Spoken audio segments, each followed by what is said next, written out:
After a debate, the vote was 17 to 14 in favour of leaving Nimesulide on the market. The way that particular 2 days was run could only lead to Nimesulide staying on the market, really. And the fact that it got 14 votes against is pretty staggering. I mean, it's ridiculously misleading, isn't it, for a licensing agency to come out and say it's got a clean bill of health, suggests that everybody in EMEA is very happy about this drug. Not that, you know, if 2 more people had voted against it, it would be never used ever again anywhere in Europe. 2 more people would have gone 16-15, you know. So, strange procedure. This decision to allow the drug back on the market is expected to be confirmed by European authorities early next year. Big users of the drug, like Italy, want the drug kept on the market. They mainly use it as a short-term painkiller and not long-term for arthritis. They also keep little data on adverse side effects. However, Belgium and Estonia are now reconsidering its status on their markets. We approached Helsinn Biorex, the manufacturers, for an interview to discuss the issues raised by us tonight. They declined, but in a statement they said, Nimesulide has been marketed in Europe since 1985 and is available in 47 markets worldwide, with more than 500 million patients treated. Having considered all of the evidence and all of the issues raised by the IMB, the EMEA confirmed the positive benefit to risk profile of Nimesulide. Helsinn has full confidence in Nimesulide, and it has brought positive benefits to thousands of patients in Ireland since it was introduced under prescription in 1995. The IMB say they will oppose the European decision. However, in 48 EMEA safety reviews, where the alarm has been raised about a drug by a national authority, only 7 drugs have been withdrawn.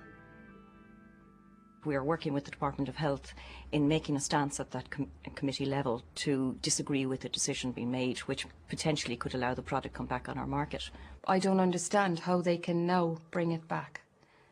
Surely there's a lot of people out there that have suffered like I've suffered that luckily haven't, you know, ended up dying because of it, but there must be more people that have had that reaction, and I can't understand how they would allow a drug that could potentially kill anybody else to come on the market.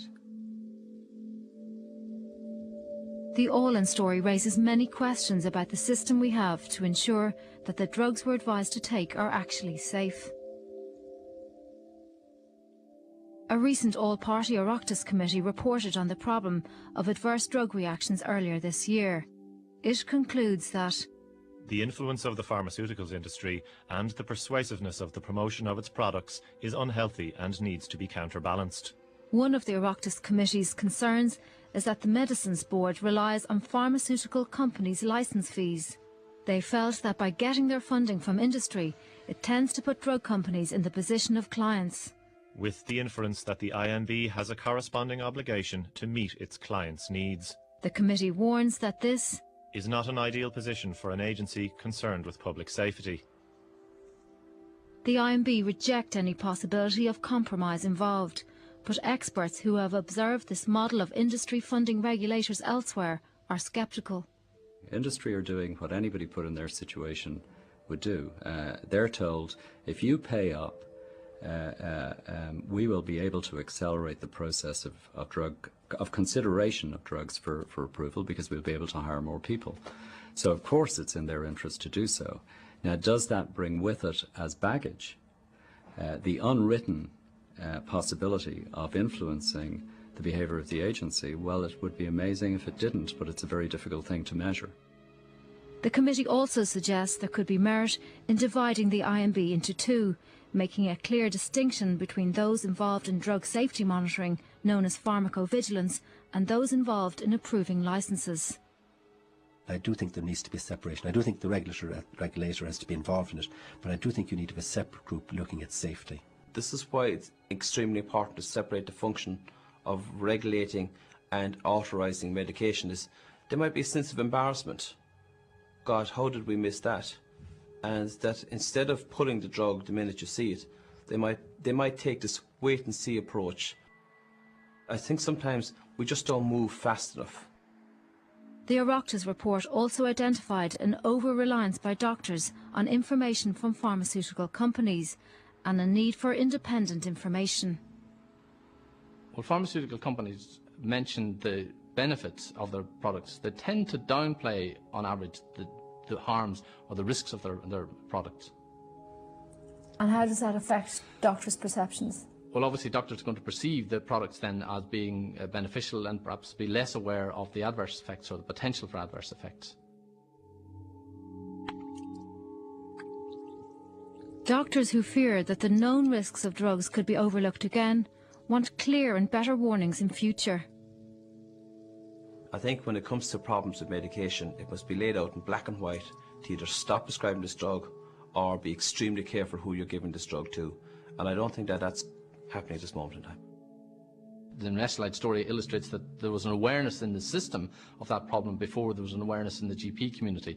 So it's clear that GPs don't really get the perspective that the system may have on what's really risky, what's a little bit risky, and what's regarded as generally safe.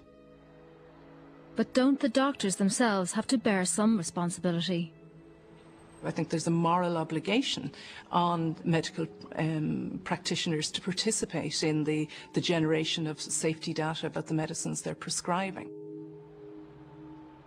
For those concerned with patient safety, they fear that if lessons are not learned from the Olin story, it will undermine the public's confidence in the safety of our medicines.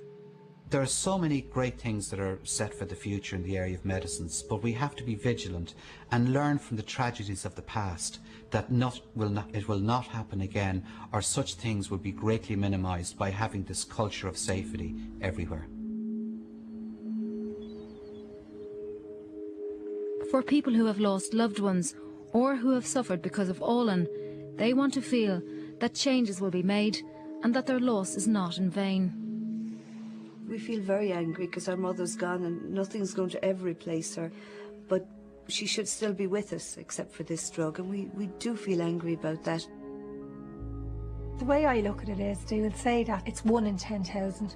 If it's one person and it's your mother, that's one person too many. Well, it would make you question what tests these drugs have to go through before they're allowed into the country, and how they're monitored when they are here. Because my mother wasn't on the drug very long, and it wasn't in the country very long when she became very unwell and died. And there was no lesson learned from that.